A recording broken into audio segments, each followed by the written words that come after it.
One of the world's greatest discoveries of crude oil is coursing through this spine of welded steel. The vast oil reserves of Prudhoe Bay, Alaska, moving day by day through steel pipe fused with an alloy of vanadium.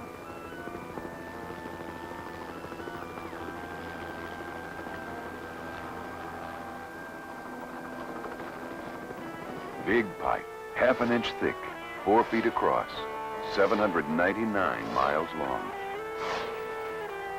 A strong but supple artery, rising up and over 3 mountain passes, crossing 800 streams, paralleling the floodplains of 5 major rivers. A daring pipeline, tacking back and forth across earthquake zones and burrowing beneath avalanche basins. Engineered for safety and with respect for an almost sacred land. Stepping lightly and carefully over miles of delicate tundra and permafrost. Hot crude oil moving silently through a steel pipeline. Pumped, metered, computerized, cautious. This is the story of the Trans-Alaska Pipeline. The men and women who built it, and the design technology that will take it into the 21st century. The year was 1968. From a distant Alaska outpost known as Prudhoe Bay came word of a monumental find, a colossal oil field dwarfing any previous discovery on the North American continent. But there was a problem. How to get the oil out? How to move it thousands of miles south to markets and refineries? Many imaginative solutions were considered, but nothing was so safe and efficient as a pipeline. A pioneer pipeline through an unsurveyed wilderness, requiring finished pipe of higher quality than ever previously employed in oil pipelines.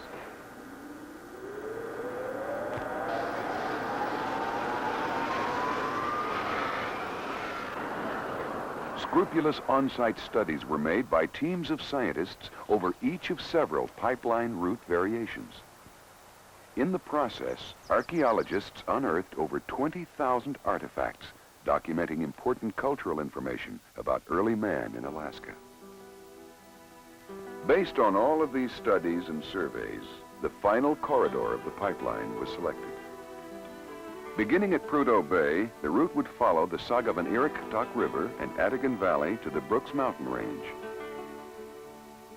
There it would climb to 4,800 feet through Adigan Pass, the highest point along the route. Down the south slope, through 2 more valleys, and over the hills in Muskeg to the Yukon River. Then, south of the Yukon, the route passes 10 miles east of Fairbanks and turns south to zigzag across the Denali earthquake fault. The corridor makes another climb over Isabel Pass in the Alaska Mountain Range and drops down into the Copper River Basin. Up and over the broad Chugach Range to Thompson Pass. Then a plunge to the valley floor along Sheep Creek. And up along the south wall through Keystone Canyon. Across the tidal flats. And on to the terminal site overlooking Fort Valdez.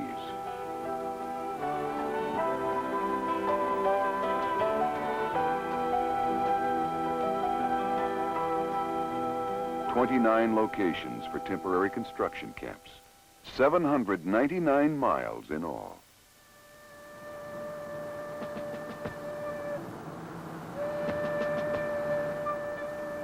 As the first pipe began arriving from Japan, pre-construction mobilization had reached an urgent pace. Thousands of tons of supplies were moving north.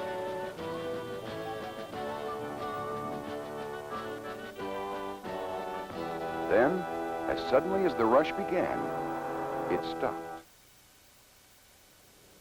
3 vital questions demanded to be answered. Who owned this land called Alaska? How should it best be used? How could it be protected? The decision would have an impact on thousands of human beings in Alaska itself and involve the economic structure of a nation. The Great Pipeline Project froze to a near standstill awaiting the outcome of heated debates which echoed from the streets of Nome to the Capitol in Washington. The project became a silent, brooding giant.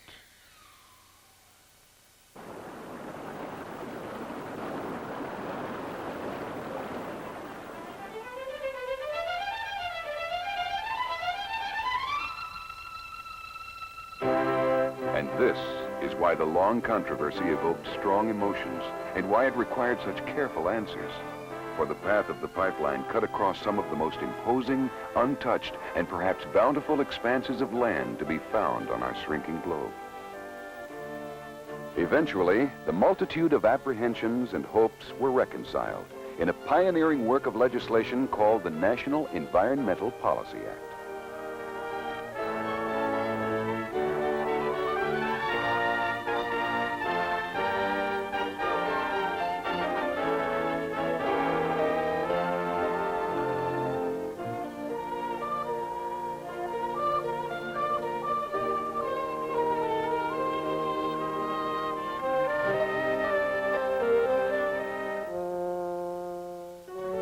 It wasn't the giants, the mountains and rivers, or the 3 million lakes which presented pipeline designers with their toughest challenge. Here, under a soft, flowering vegetation known as tundra, is the permafrost. During the long summer days, this thin mantle of growth warms up, allowing its veneer of plant life to blossom. Yet, only inches below the surface, the ground remains permanently frozen. Experience has shown that disturbing the tundra blanket, thus allowing heat to melt the permafrost, can inflict open wounds which require decades to heal. The engineering response was 78,000 vertical steel columns that would elevate more than 400 miles of the pipe above the frozen soil. And where needed, heat exchange devices would be installed in these columns to keep the ground around them from thawing. Zigzagging would give the pipe flexibility to meet the temperature changes and earth tremors. The other 380 miles could be conventionally buried, except for a few places where refrigeration lines would keep the soil stable.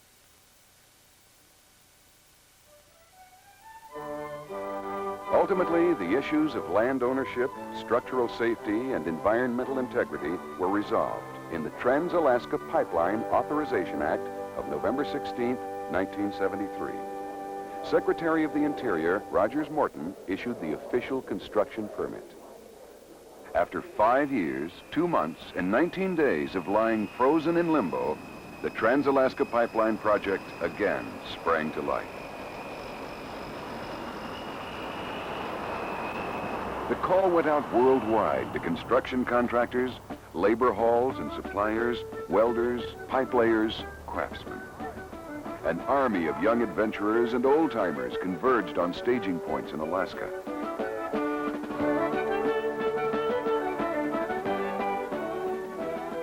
By fall of 1974, workers had nearly completed Alaska's first highway north of the Yukon River.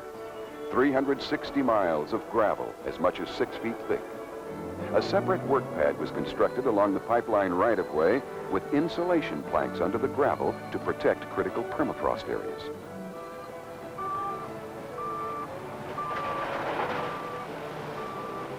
Over this highway, the stream of supplies quickly reached flood stage. 600 tons of parts and supplies, 6,000 tons of bridge material, 10 million gallons of fuel, 15,000 trucks.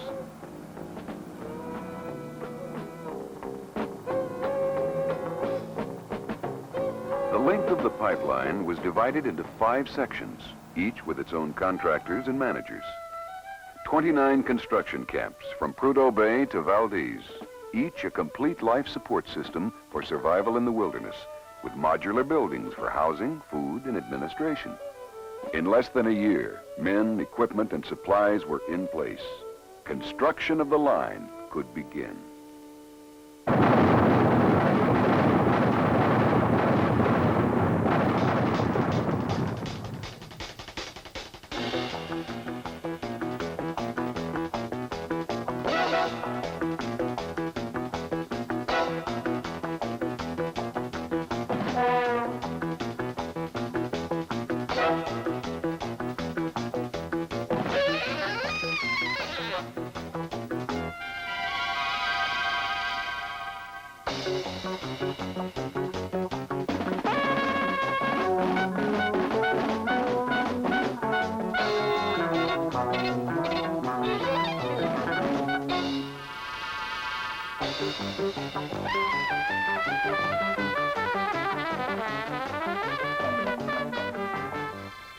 At the height of construction, more than 20,000 workers would be on the job, implementing the most advanced pipeline construction technology in the world.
Arctic Alaska was a tough proving ground for a stable of steel workhorses valued at more than $500 million. At 50 below zero, where steel and rubber can shatter like crystal, engines must be left running 24 hours a day. Once stopped, they would be almost impossible to restart.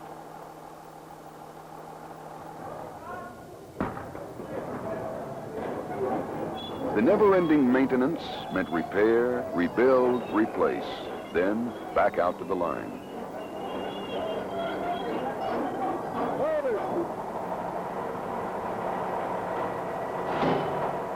Step on a couple times. That help, Eddie? Yeah. And when the crunch was really on, a tasty treat could be warmed in Frenchie's welding oven. Come on, fellas. Gonna eat? Get it. What do you got, Frenchie? Hamburger parmesan. What in hell?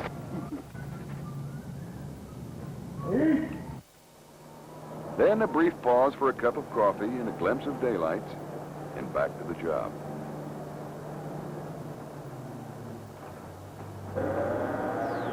At the heart of it all was the actual welding of the pipe, end to end, 799 miles. Special equipment allowed travel within the pipe for weld inspection or repair. An assembly line process. Never in history was a pipeline more closely regulated or thoroughly inspected for welding quality.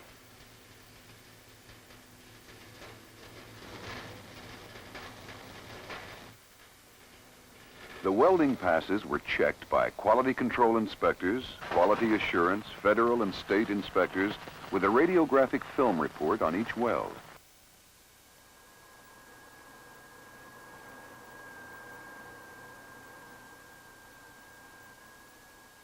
Now and then, the project even attracted the attention of local inspectors, more concerned with quality food assurance than with progress on the line. Okay, get on out of here. Go on. Go on now.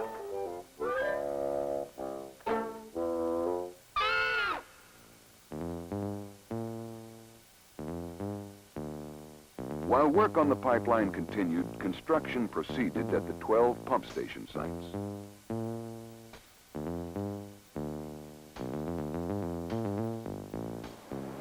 Designed for an ultimate capacity of 2 million barrels per day, powerful aircraft-type jet engines drive two massive pumps with a third on standby.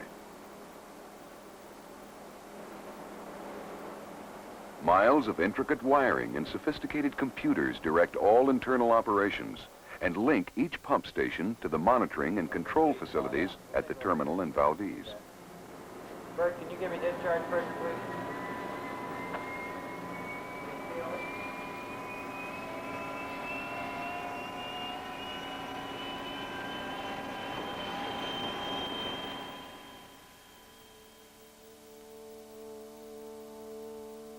A 1,000-acre fortress built on bedrock. The terminal is where the pipeline ends and the marine transportation system begins. From high above the ice-free fjord of Valdez, the oil is gravity-fed through a computer-controlled system of mammoth storage tanks, metering buildings, and miles of underground pipe to loading berths located at sea level. Every step of the way, specially designed treatment facilities have been installed to carefully control the possibility of air or water pollution. At the heart of the entire pipeline system is the Operations Control Center. Two identical complex computer systems are designed to scan 200 data signals and 1,400 status and alarm signals every 10 seconds, 24 hours a day. Oh, this is mine. Okay. Oh, you have this special. Okay, real fine. Right. Well, our function as a pipeline controller is to take all the pump stations that are on the line and run them the safest and most efficient way possible. We can either start or stop. We can control flow rates. We can control valves from here in Valdez. We have microwave or VHF radio frequencies. We also have two hotlines that go to all the pump stations.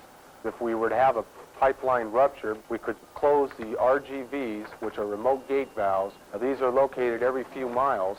By having a person either in a vehicle, in a helicopter, or on foot, we can effectively cover the whole pipeline by surveillance in approximately 2 hours. Computers can do a lot of things, but it takes more than electronic brains to contend with a 3-story wall of ice. Here at the Yukon River, at the Tanana, the Koyukuk, the Gulkena, and 800 other river and stream crossings, dynamic forces such as these did not stop the pipeline.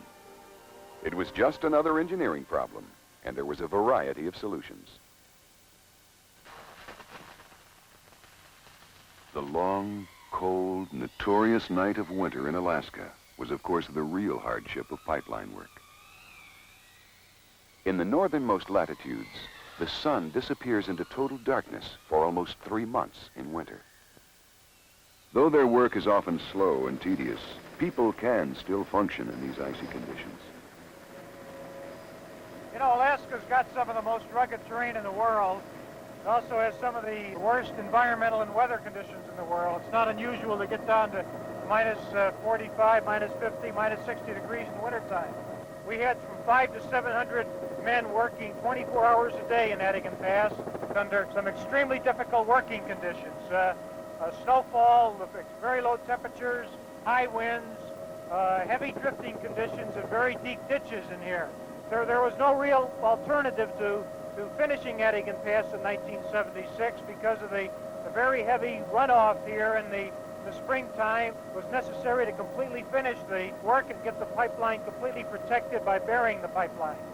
The basic reason why the pipeline is buried is to protect the pipeline from snow avalanches. One of the real unique features in Adigan Pass is the fact that the pipe is encased in an insulated box, and it's necessary to put it in an insulated box deeply buried to prevent the thawing out of the ice-rich silts that surround the pipeline. Once we're out of the pass, there's no longer any danger of avalanches, and we're able to move the pipe up out of the ground. Now, most of the above-ground pipeline is built by working off of a work pad, a gravel work pad. But there's a 5-mile length of line in here where, because of problems in finding enough gravel, we decided to build a pipeline off of a snow pad. So we built this 2-foot thick snow pad in here by making snow, hauling the snow and placing it, compacting it, and then building the pipeline off of the snow pad. All in all, some extremely difficult working conditions. It was done, though, with there's an awful lot of esprit de corps. The people involved in building this part of the line knew it was one of the more difficult parts of the line, and I think that, coupled with the fact that they wanted to go home for Christmas, enabled us to get the thing done before the 1st of December.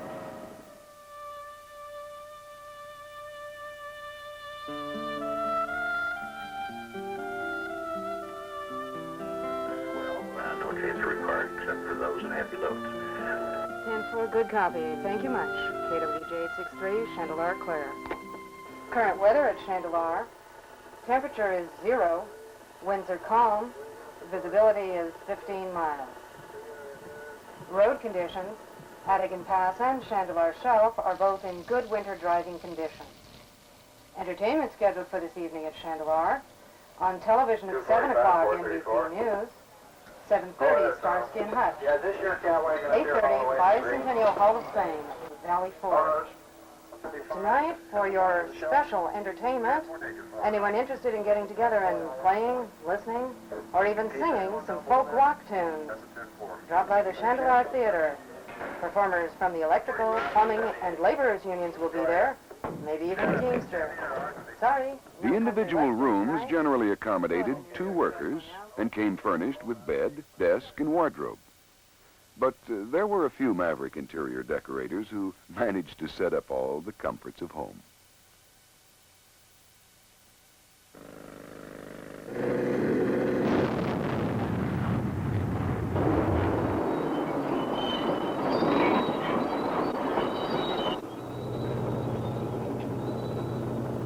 I've worked out in the Gulf, overseas in the jungles, Kentucky, West Virginia, Pennsylvania, Ohio. Nothing to compare to this. They've no mountain like Thompson Pass. This is a granddaddy. Human beings have often pictured themselves as doing battle with the elements, but seldom has that image become so real and so personal as it did just a few miles from Valdez. The place is called Thompson Pass, and it was something to remember.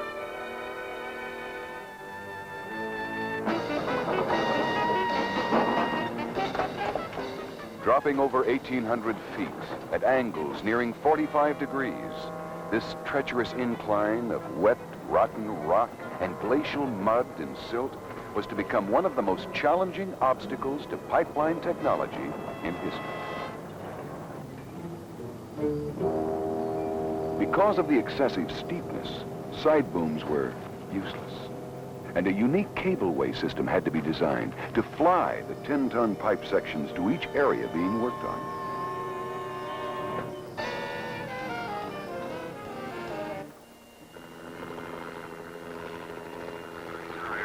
Extension number 2. 799, they've just called a temporary halt to flying. They've encountered turbulence and also freezing rain at the 1,000-foot level. Until that subsides, they're not going to be able to fly.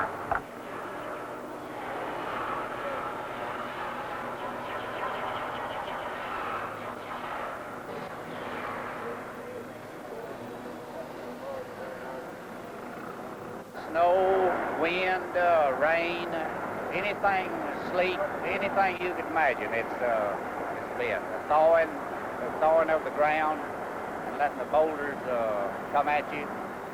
Yeah, every day you had the danger of the rocks hitting you or the pipe getting loose and coming down on you. It's the most dangerous job I've ever seen, pipeline. Before we got these stirrups made up to weld off of, we had to hang by a safety belt.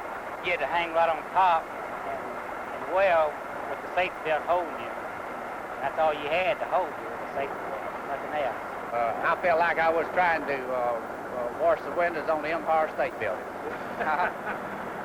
Everybody seemed to be concerned about each other, so that really made it nice, too. They were real cool, and that's the kind of people that made it.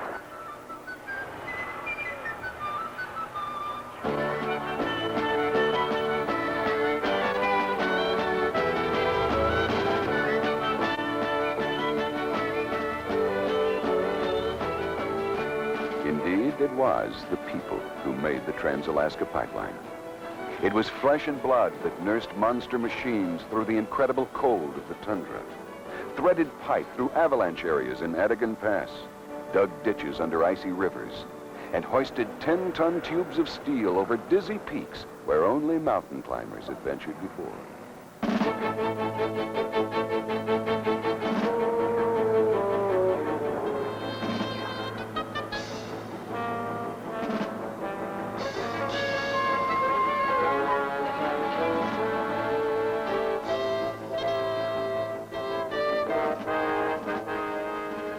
Not till we made the last whale, or the last 2 days, you felt safe.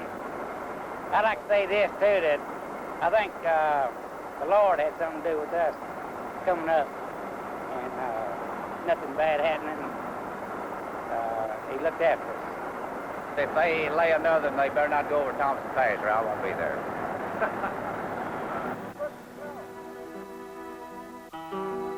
There may or may not be another job to match the great Trans-Alaska oil pipeline. But for the men and women who worked it, it is enough to say for now that they did the job well. All 799 unforgettable miles of it. And they did it on time.